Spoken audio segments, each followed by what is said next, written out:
শ্রীকৃষ্ণা রাধে রাধে। নমস্কার বন্ধুরা, আপনার ঘরে আর আপনার ঘরের আশপাশে যদি এই গাছ আপনা আপনি জন্ম নেয় তো ভুল করেও কখনো উবড়ে ফেলবেন না। জানবেন মাতা লক্ষ্মী দেবী আপনার গৃহে চলে এসেছে। এই গাছটি ভুল করেও যদি উবড়ে ফেলেন তাহলে আপনি হয়ে যাবেন গরিব, ভিখারি। এই গাছটি ভাগ্যবান মানুষদের বাড়িতেই জন্মায়। বন্ধুরা, বাস্তুশাস্ত্র অনুসারে আপনাদের জানাচ্ছি, গাছপালা আমাদের জীবনে সুখ, শান্তি, সমৃদ্ধি বয়ে নিয়ে আসে। বন্ধুরা, আজকাল মানুষ বেশিরভাগই ফ্ল্যাটে থাকে, তবুও তারা এটাই চায় যে কিছু গাছপালা বাড়িতে লাগিয়ে তাদের জীবনকে রঙিন করে তুলতে, ভাগ্যকে শক্তিশালী করে তুলতে। তো বন্ধুরা, ফ্ল্যাটে থাকুন বা নিজের বাড়িতে বা গ্রামেই থাকুন, যেখানেই থাকুন, বাড়িতে অবশ্যই তুলসী গাছ লাগাবেন, মানি প্ল্যান্ট গাছ লাগাবেন, শনি বৃক্ষ লাগাবেন, কলা গাছ লাগাবেন, বাঁশ গাছ লাগাবেন আর নারকেল গাছ লাগাবেন।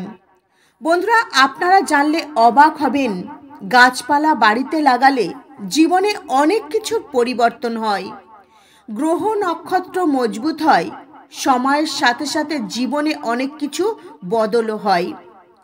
ঘর যতই ছোট হোক, বাড়িতে মানি প্ল্যান্ট গাছ অবশ্যই লাগাবেন, কারণ এই গাছের সঙ্গে সুখ, শান্তি, সমৃদ্ধি জড়িয়ে থাকে। বন্ধুরা, বাস্তুশাস্ত্র অনুসারে আপনাদের আজ এমন একটি গাছের সম্বন্ধে জানাবো, যে গাছটি আপনারা হয়তো কখনো না কখনো কোথাও না কোথাও দেখেছেন। বাড়িতে দেখবেন অনেক সময় আগাছা জন্ম নেয়, তো আমরা এগুলি কি করি? উবড়ে ফেলে দিই।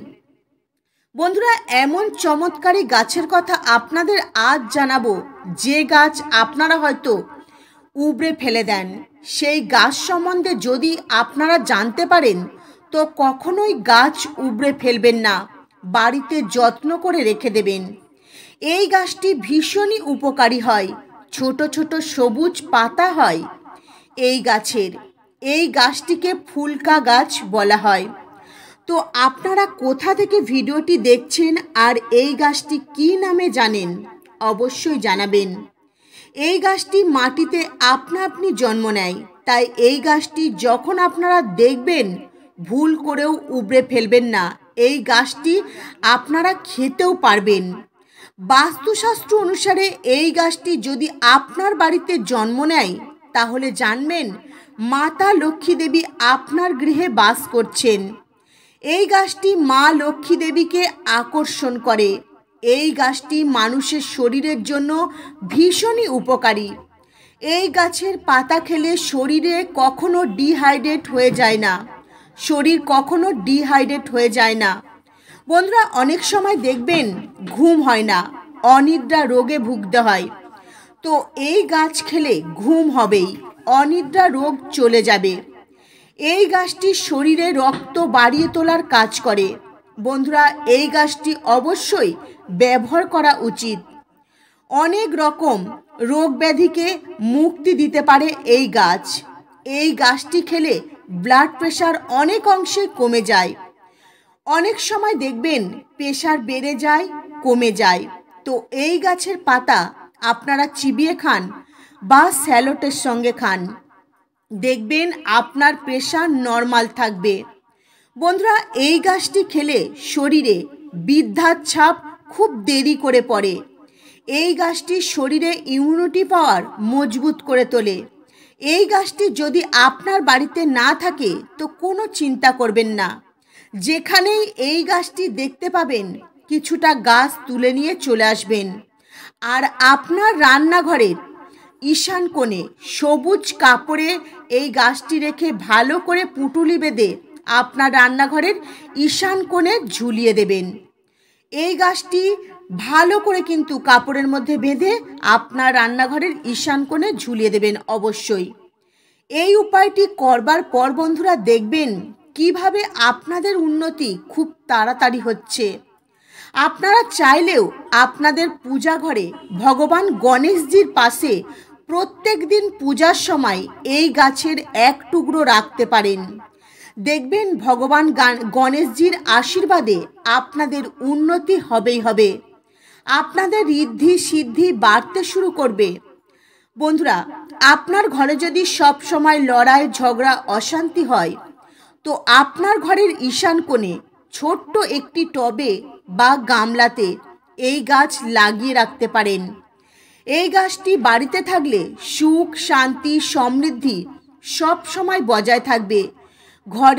ঘরের পরিবেশ শান্ত থাকবে, সমস্ত অশান্তি সমাপ্ত হয়ে যাবে।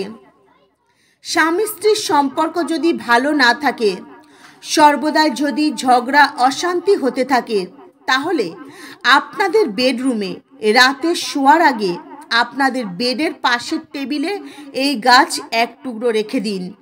বন্ধুরা, আপনার স্বামী যদি সবসময় আপনার ওপর রাগ দেখায় বা আপনার স্বামীর যদি সর্বদাই রেগে যায়, তাহলে আপনার স্বামী যে বালিশে মাথা দিয়ে ঘুমায় সেই বালিশের তলায় এই গাছ এক টুকরো রেখে দিন। দেখবেন স্বামী স্ত্রীর সম্পর্ক আস্তে আস্তে খুব সুন্দর হয়ে উঠছে। আপনারা অনেক উপকার পাবেন জীবনে। যে সমস্ত মানুষ হার্ট রোগে ভুগছেন, হ্যাঁ বন্ধুরা, যে সমস্ত মানুষ হার্টের রোগে ভুগছেন তাদের জন্য এই গাছ রামবাণের মতো কাজ করবে। এই গাছ সেবন করলে শরীরে এতটাই অ্যান্টিঅক্সিডেন্ট বেড়ে দেয়। হ্যাঁ বন্ধুরা, এই গাছ সেবন করলে শরীরের অ্যান্টিঅক্সিডেন্ট অনেক পরিমাণে বেড়ে যায়। এর ফলে সমস্ত রোগ প্রতিরোধ ক্ষমতাও বেড়ে যায়। বন্ধুরা, আপনার বাড়ির ছোট্ট বাচ্চা যে পড়াশোনা করছে, পড়াশোনায় কিছুতেই মন নেই, পড়াশোনা করতে চাইছে না, তো এই গাছের পাতা শ্যালোটের সঙ্গে খাইয়ে দিন বা পাতা রস করে খাইয়ে দিন আপনার বাচ্চাকে। বন্ধুরা, এমন অনেক গাছ রয়েছে, এই চমৎকারী গাছগুলি থেকে আমরা জীবনে অনেক উপকার পাই। তার মধ্যে একটি চমৎকারী গাছ হলো তুলসী গাছ। প্রত্যেক হিন্দু বাড়িতেই তুলসী গাছ রয়েছে, আর তুলসী গাছকে আমরা তুলসী মাতা রূপে পূজা করি। হিন্দু ধর্মে তুলসী গাছকে তুলসী দেবীর দ্বিতীয় রূপ বলা হয়। এই তুলসী গাছ শরীরের জন্য ভীষণই উপকারী। অনেক রোগের জন্য ঔষধ হিসাবেও ব্যবহার করা হয় এই তুলসী গাছ। তুলসী গাছ ঘরের বাধা বিঘ্ন আসতে দেয় না। তুলসী গাছ ঘরে বাধা বিঘ্ন আসতে দেয় না। আর যে ঘরে বাধা বিঘ্ন আসে, তো তুলসী গাছ কিন্তু আগে থেকেই সংকেত দিয়ে দেয়। বন্ধুরা, তুলসী গাছ আপনার ঘরের উত্তর পূর্ব দিকে অবশ্যই লাগাবেন। আর যদি উত্তর পূর্ব দিকে না লাগান, যদি দক্ষিণ দিকে ভুল করে বন্ধুরা এই তুলসী গাছ আপনার বাড়িতে লাগিয়ে ফেলেন, তো উপকারের বদলে অপকারই পাবেন। তাই ভুল করেও দক্ষিণ দিকে বাড়িতে তুলসী গাছ লাগাবেন না। বন্ধুরা, এর পরের গাছটি হলো বাঁশ গাছ। হ্যাঁ বন্ধুরা, আপনারা একদম ঠিক শুনেছেন। এই বাঁশ গাছকে লক্ষ্মী গাছও বলা হয়। এই বাঁশ গাছ আমাদের জন্য ভীষণই উপকারী। এই বাঁশ গাছ ঘরে লাগালে ঘরে সুখ শান্তি সমৃদ্ধি উন্নতি হয়। ঘর থেকে নেগেটিভ এনার্জি দূর হয়। বাঁশ গাছ ঘরে সুখ শান্তি সমৃদ্ধি আনন্দ বয়ে নিয়ে আসে। হিন্দু শাস্ত্র অনুসারে ঘরে বাঁশ গাছ থাকা অত্যন্ত শুভ, কারণ ভগবান শ্রীকৃষ্ণ সর্বদাই নিজের কাছে বাঁশের বাঁশি রাখেন, আর প্রত্যেকটা শুভ কাজে বাঁশ প্রয়োগ করা হয়। বন্ধুরা, কলা গাছ। এই কলা গাছ দিব্য গুণে ভরপুর।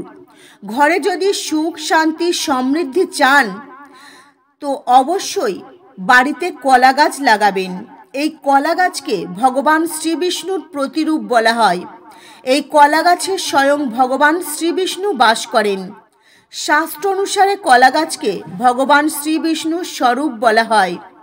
যে ঘরে কলা গাছ থাকে সেই ঘরের আর্থিক স্থিতি সব সময় মজবুত থাকে, কখনোই দুর্বল হয়ে পড়ে না। বন্ধুরা, এরপরে যে গাছটির কথা জানাবো সেই গাছটি হলো শনি বৃক্ষ গাছ। শনিদেবের কৃপা পাওয়ার জন্য বাড়িতে অবশ্যই শনি বৃক্ষ গাছ লাগানো প্রয়োজন। এই গাছের পূজা করলে, উপাসনা করলে অবশ্যই শনিদেবের আশীর্বাদ পাওয়া যায়। আর এই শনি বৃক্ষ গাছ সর্বদাই ঘরের সদর দরজার বাঁ দিকে লাগানো অত্যন্ত শুভ। শনি গাছের গোড়ায় নিয়মিত সর্ষের তেলের প্রদীপ জ্বালাবেন। শনিদেবের সমস্ত কুদৃষ্টির হাত থেকে বেঁচে যাবেন, শনিদেবের ক্রোধের মুখ থেকে বেঁচে যাবেন। তো বন্ধুরা, আজকের যে চমৎকারী গাছগুলির কথা আপনাদের জানালাম, এই গাছগুলি ভীষণই চমৎকারী গুণে ভরপুর। এই গাছগুলির মধ্যে রয়েছে দেবদেবীর আশীর্বাদ। তো বন্ধুরা, আজকের মতো ভিডিও এই পর্যন্তই। আপনারা ভালো থাকবেন, সুস্থ থাকবেন। নমস্কার। হরে কৃষ্ণ।